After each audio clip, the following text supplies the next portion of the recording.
देखो अरे अरे अरे यार, एक सेकंड ना, एक सेकंड। ओके, फिर मैं आ रहा हूँ। तो यहाँ पर देखो, जनरल एक्सेप्शन ये आपके एग्जाम के लिए मुझे लगता है बहुत जरूरी है, वैसे भी इंपॉर्टेंट होता है। तो यहाँ पर हमने क्या देखा कि यहाँ पर जो है मेंस रिया जो है, यहाँ पर आपको क्या दिखता है? नहीं दिखता है। क्या नहीं दिखता है? नहीं दिखता है। पर यहाँ पर आपको एक्टस रियस दिखता है। मेंस रिया मतलब होता है गिल्टी माइंड, यस और नो? और ये है गिल्टी एक्शन, गिल्टी एक्शन।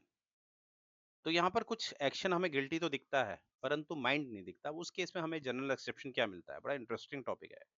चलो, तो इससे जो डील करता है वो है 76 एंड 79। और भी हैं इसमें, पर आपके सिलेबस के हिसाब से मैंने वही उठाया है। तो पहले हम बात करेंगे 76, फिर हम बात करेंगे 79, क्योंकि इसमें लोगों को बड़ा कंफ्यूजन भी होता है, क्योंकि ये कहीं ना काफी हद तक ये एक से दिखते हैं। तो है क्या ये? तो अब पहले हम बात करेंगे मिस्टेक ऑफ फैक्ट्स, क्या है ये, ठीक है? तो अंडर 76, अंडर सेक्शन 76 क्या है? A person who in good faith believe that they are legally obligated to do something and acts according due to a mistake of fact। यहाँ पर क्या होता है? mistake of fact। mistake of law नहीं हो रहा है, mistake of fact हो रहा है। is not considered to have committed an offense, यानी कि उसको offense नहीं माना जाता। अब क्या है ये, जरा इसको समझते हैं, ठीक है? mistake of fact और mistake of law को पहले समझ लेते हैं। यहाँ पर लिखा है mistake of fact, और दूसरा मैं लिख रहा हूँ mistake of law। इन दोनों में फर्क क्या है, ये मैं आपको एक एग्जांपल से समझाता हूँ। Take an example. आजकल आपने देखा ही होगा, ये जो यूट्यूबर होते हैं वो काफी प्रैंक करते हैं। क्या करते हैं? प्रैंक। तो समझो कि मैं देख रहा हूँ कि एक पुलिस वाला है। पुलिस वाले को मैंने कैसे पहचाना? क्योंकि ये पुलिस की ड्रेस में है। ये क्या कर रहा है? किसी आदमी को क्या कर रहा है? उसके पीछे पीछे भाग रहा है। ठीक है, उसके पीछे पीछे भाग रहा है, और वो आदमी मानते हैं मिस्टर एक्स है। तो मैंने देखा, मैं यहाँ पर खड़ा हूँ, मेरे को ए मान लो, मैं यहाँ पर खड़ा हूँ, मैं देख रहा हूँ पुलिस वाला भाग रहा है, एक्स भाग रहा है। तो मेरा जो एक प्राइमा फेसी आएगा। प्राइमा फेसी मतलब क्या होता है?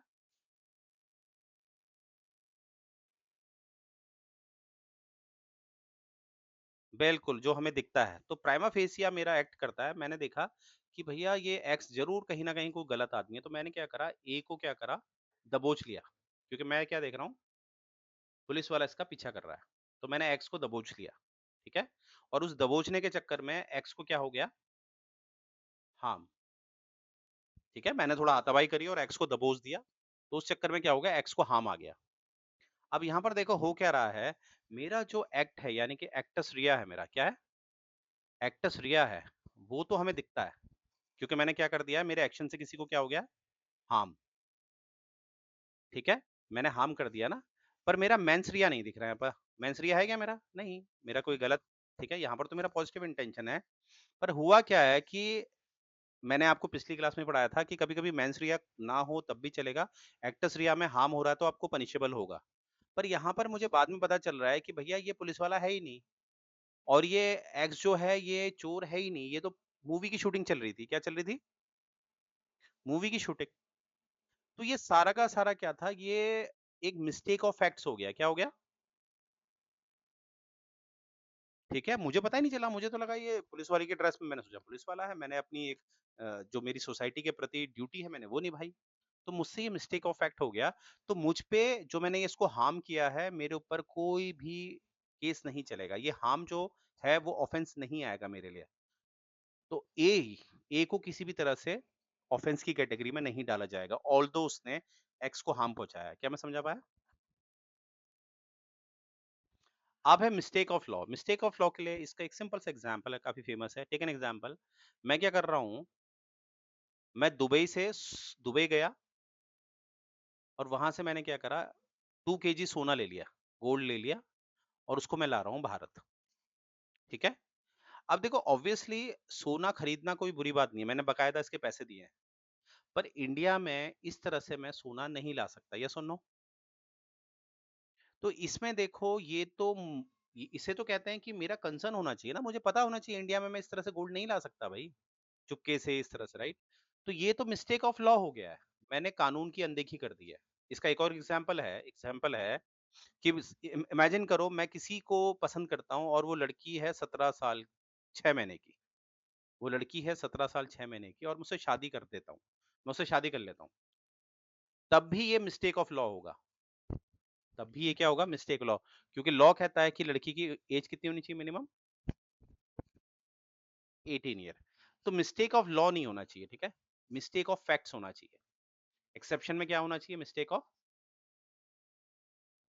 फैक्ट। एब्सोल्युटली। तो यहाँ पर एक बार जरा पढ़ना जरा इसे अंडर सेक्शन 76 पढ़िए जरा यहाँ तक।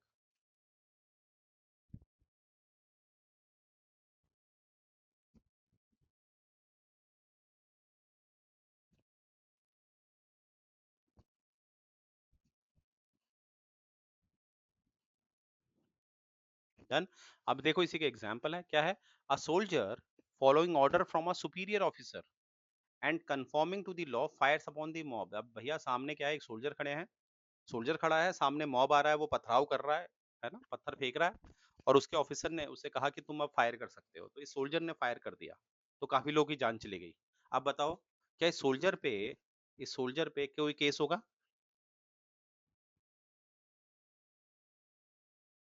एब्सोल्युटली, एब्सोल्युटली, ठीक है। और दूसरा केस देखो, an officer of a court of justice following a court order to arrest Y. ठीक है, एक ऑफिसर है, ठीक है, वो एक कोर्ट ऑफ जस्टिस एक ऑर्डर फॉलो कर रहा है और वो किसको अरेस्ट कर रहा है? वाई को से अरेस्ट करना है। गलती से उसने क्या करा? फैक्ट्स के हिसाब से उसको जो फैक्ट्स मिले थे उसमें कुछ एक डिस्क्रिपेंसी हो गई थी, तो उसने गलती से किसे अरेस्ट कर दिया? जेड को। ठीक है, क्योंकि वो क्या हुआ था? फैक्ट्स के चक्कर में, हो सकता है किसी ने बीच में कुछ गड़बड़ कर दी हो, तो फोटो बदल दी हो या कुछ भी बदल दिया हो, एड्रेस बदल दिया हो, तो उस ऑफिसर ने करना तो था वाई को गिरफ्तार, पर उसने किसको गिरफ्तार कर दिया? जेड को। तो यहाँ पर इसे हम कहेंगे मिस्टेक ऑफ फैक्ट्स। तो इस केस में क्या होगा? जो हमारा ऑफिसर है उसने किसी भी तरह का कोई ऑफेंस कमिट नहीं किया। डन। समझ में आ गई बात? अच्छा, तो मैं चाह रहा हूँ एक बार आप फटाफट एग्जाम्पल पढ़ के मुझे बता दीजिए। हाँ सन, समझ में आया या नहीं आया? पढ़ लीजिए।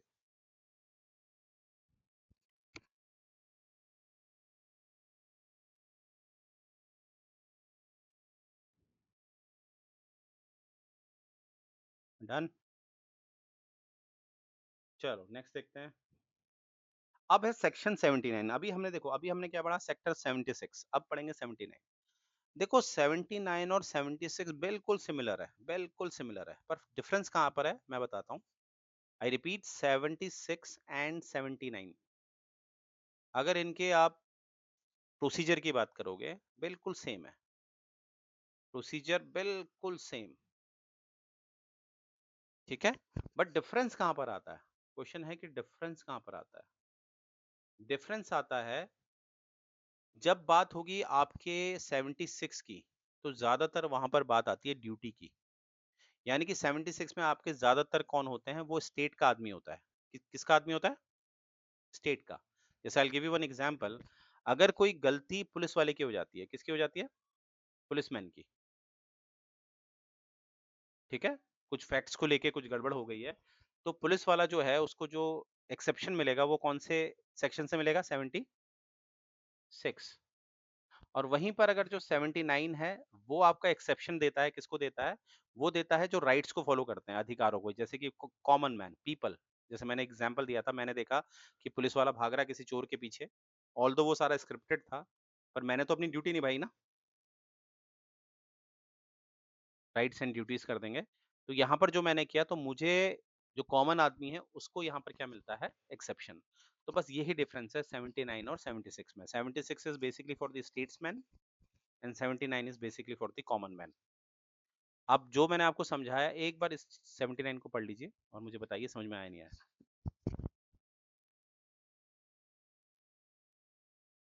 यहाँ पर से इंपॉर्टेंट है, the key difference between section 76 and 70 is that person is assumed to be legally bound in the former, while in the later they are assumed to have legal justification.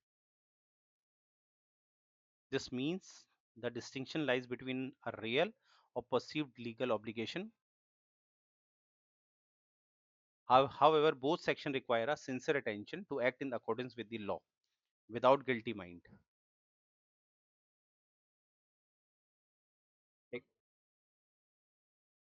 Same है procedure, बिल्कुल same है बिल्कुल। ठीक है, mains रिया दोनों में नहीं दिखेगा आपको, सिर्फ एक्टस रियस दिखेगा। ठीक है, बस फर्क क्या है, मैंने एक सिंपल वे में बता दिया, सिंपल लाइन में। यहाँ पर जो person is assume to be legally bound in the former, legally bound मतलब जहां पर वो पुलिस वाला है या जो आर्मी ऑफिसर है, वो 76 के केस में आएगा। और लेटर के केस में उसके पास लीगल जस्टिफिकेशन है, मतलब जब कॉमन आदमी की बात होगी। You got the point? चलो, अब आगे आपका कुछ इसमें हम देखेंगे केस। ठीक है, वेरी इंपॉर्टेंट। ठीक है, यहाँ पर देखो, इसको एक बार स्किप कर देना, इसकी हमें उतनी जरूरत नहीं है। यहाँ पर देखो केस, देखो केस फॉलिंग अंडर सेक्शन 79, और ये आपके एग्जाम में भी आप कोट कर देना इनको। सबसे पहला है आपका चिरंगी वर्सेस स्टेट केस, 1952 का है ये। ठीक है, ये क्या है, in a momentary delusion the accused mistakenly identified his son as a tiger and tragically killed him. मतलब ऐसा हुआ कि इनके वो है ना, ये टाइगर इनके बच्चे को इनकाउंटर कर रहा था। ठीक है, तो उतने में क्या हुआ, इन्होंने शूट करा। तो शूट में क्या हुआ कि गलती से वो गोली टाइगर के बदले किसको लग गई, इनके बेटे को। तो इस केस में क्या है कि इनको एक्सेप्शन मिल गया था, क्योंकि इनका मेंस रिया, देखो मेंस रिया बिल्कुल नहीं दिख रहा है यहाँ पर। क्या मेंस रिया दिख रहा है? नहीं। तो यहाँ पर क्या है, इनको सेक्शन 79 के थ्रू क्या मिल गया, एक्सेप्शन। ठीक है, तो चिरंजी ये वाला केस आपने याद रखना है। नेक्स्ट है state of Orissa versus Ram Bahadur Thapa case, 1961 का केस है। इसमें क्या है, in a similar incident the accused mistakenly believe that a person was a ghost and committed an act resulting in harm. यानी कि वो गलती से उनको लगा ये कुछ घोस्ट है और उन्हें उसको किल कर दिया। तो इस केस में भी आप देख रहे होगे मेंसरिया नहीं दिख रहा है, एक्टस रियस दिख रहा है। तो same goes for this case also. तो सेक्शन 79 के तहत इनको भी क्या मिल गया, एक्सेप्शन मिल गया। तो ये दोनों केस स्टडीज में कोई क्वेश्चन है आपके?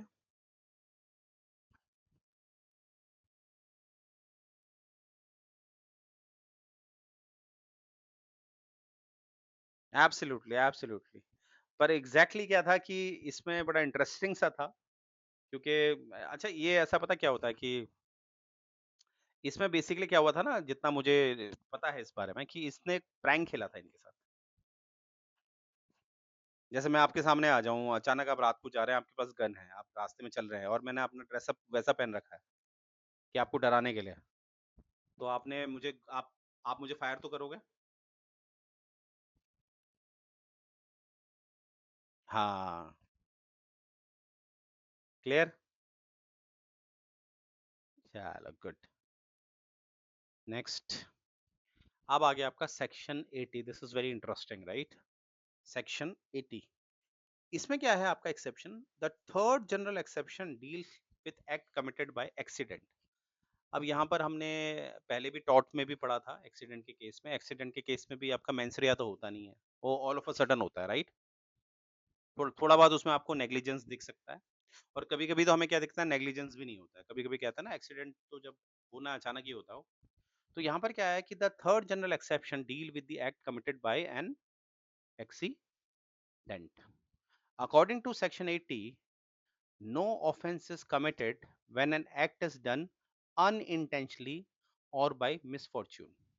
होता ना, बदकिस्मती से एक्सीडेंट हो गया, कोई इंटेंशन नहीं था ऐसा, कोई इंटेंशन नहीं था ऐसा, क्योंकि इसमें किसी को मारने का इरादा नहीं था, अचानक से एक्सीडेंट हो गया और किसी की जान चली गई। ठीक है, अब आगे क्या है, in the process of carrying out a lawful act using lawful means in a lawful manner. ठीक है, यानी कि इसमें सब कुछ कहीं भी आपको इलीगल दिख रहा है। समझ लीजिए कोई आदमी है, उसके पास लाइसेंस भी है, वो मतलब डीएल है पड़ा उसके पास, ड्राइविंग लाइसेंस भी पड़ा है, और वो अपनी एक प्रॉपर स्पीड में भी चल रहा है, फिर भी क्या हुआ, वो टकरा गया। ठीक है, या कभी कभी ऐसा होता है, आप गाड़ी सीधे चला रहे हैं, हाईवे में चल रहे हैं, आप नेशनल हाईवेज में, आपको 80 किलोमीटर पर आवर की स्पीड रखनी है, अचानक से आपने देखा होगा बहुत से लोग क्या करते हैं, रोड क्रॉस कर देते हैं, एकदम नहीं करना चाहिए। तो आप, अगर आपकी गाड़ी 100 में चल रही है, आप अचानक ब्रेक नहीं ले सकते, वो आप ही के लिए। तो आपसे वो हिट कर गया, तो क्या इसमें आपका मेंसरिया था और आपके पास डीएल भी है और आप प्रॉपर स्पीड में भी हैं, तो यहाँ पर आपको सेक्शन 80 के तहत क्या मिल जाएगा? एक्सेप्शन। ठीक है, तो एक बार इसे पढ़ लेना। तो यहाँ पर याद रखना सेक्शन 80 डील करता है एक्सीडेंट से। तो एक बार फटाफट गो थ्रू हो जाओ और मुझे बताओ समझ में आया नहीं आया।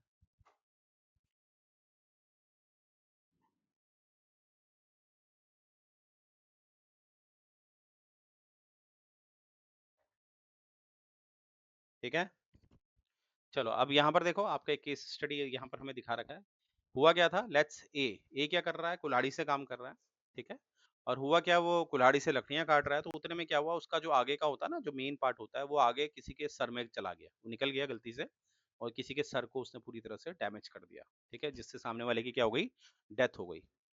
अब ये देखा जाएगा कि ए ने जो प्रॉपर कॉशन लिया था नहीं लिया था, कहीं उसका नेग्लिजेंस तो नहीं था। तो अगर ये प्रूफ हो जाता है कि उसका कोई नेग्लिजेंस नहीं था और उसने प्रॉपर कॉशन लिया था, तो ये भी हमारा ये एक्ट कहाँ आ जाएगा, आपके सेक्शन 80 में। इसको हम किस में डाल देंगे, एक्सीडेंट में। डन।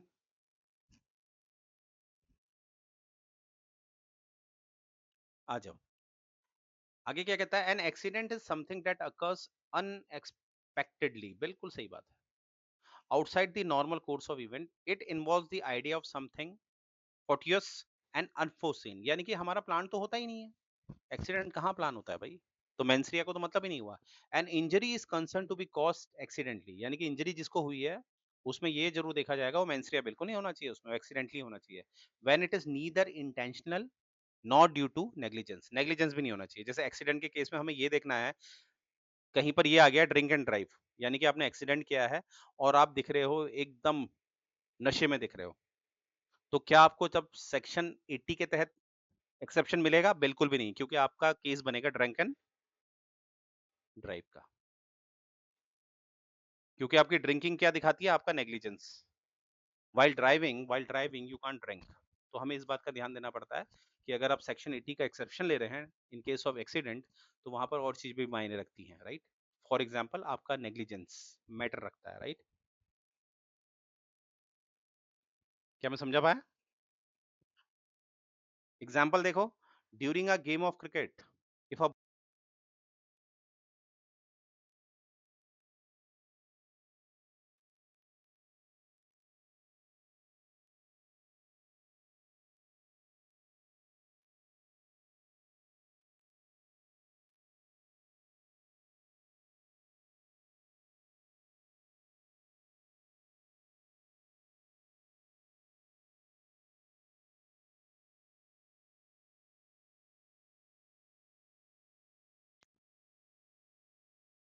हेलो हेलो, आ गई?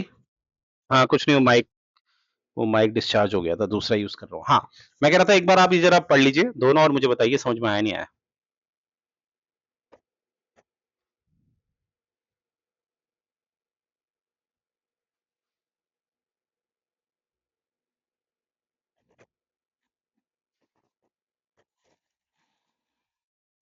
डन। तो यहीं से हमारा ये भी ओवर होता है, ठीक है।